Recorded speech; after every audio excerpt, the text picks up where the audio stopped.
Hello everyone, welcome back to our channel. In this video, I will guide you through how to play games on Snapchat. To do so, first of all, open your Snapchat application and go through the chat and see if any game feature is available in your device or not. As you can see, there is no any game features. Then go back to your profile icon, hit on the setting gear and then scroll down to the last. There you'll see an option of I need help or support. Hit on that.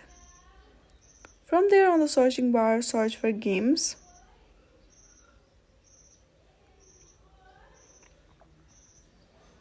Now click on the games on Snapchat option. Now click on the my account is compromised.